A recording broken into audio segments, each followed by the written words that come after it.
saya mengajak saudara-saudara sekalian itu sebentar menoleh kedua negara yang bubar, yang sebabnya itu sama. Ya. Jadi USSR, Union of Soviet Socialist Republic, itu negeri superpower setara dengan apa? Dengan Amerika. Itu negara tahun 17 berdiri, kemudian berkembang dengan segala macam kekuatannya, 70 tahun lebih kemudian bubar. Ya. Jadi waktu itu ada presiden yang reformis, namanya Gorbachev, untuk menghentikan kemerosotan Uni Soviet itu. Dia mengobati dengan 3 tema penting, yaitu glasnost, demokratisasi, dan perestroika. Ya. Jadi keterbukaan, glasnost, kemudian demokratisasi, ya, dan yang ketiga adalah restrukturisasi ekonomi, pembangunan ekonomi. Ya. Tapi tiganya itu too little, too late. Akhirnya bubar, wassalam, ya. Dan sekarang negara itu jadi major power saja. Rusia bukan superpower lagi, dan negara yang lainnya itu Uzbekistan, Kazakhstan dan lain-lain negara mediocre. Ya. Padahal saya katakan di sini jangan lupa Uni Soviet itu pernah bangga merasa negara sangat kuat karena tidak ada yang menandingi kekuatan intelijensinya. KGB itu lebih hebat dari CIA, FBI dan lain-lain. Ya. Dan kedua, ada partai komunis yang monolitik, yang dari pucuk sampai ke desa itu cengkeraman kekuasaan itu sangat kuat. Ya.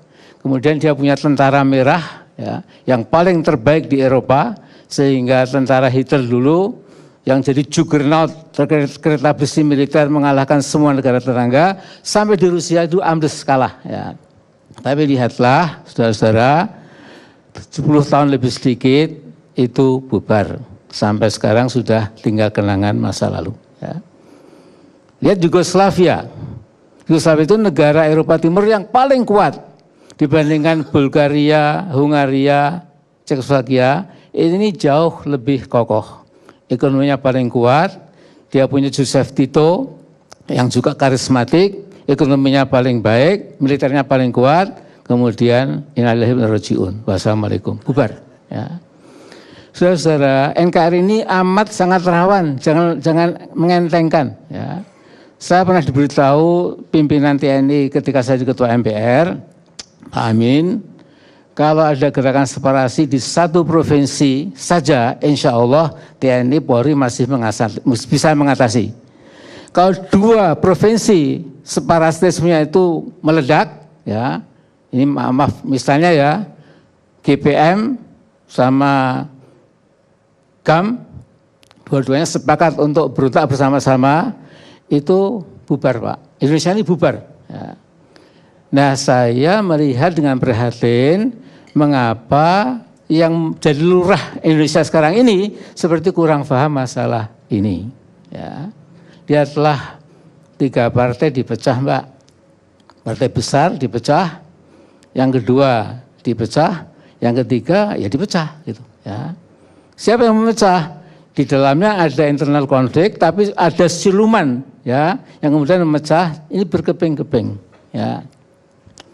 Kemudian ada gerakan agama pun juga sepertinya juga dipecah. Ya. Ini betul-betul nggak bertanggung jawab. Ya. Lihat, kalau siluman ini nggak kelihatan memang, ya.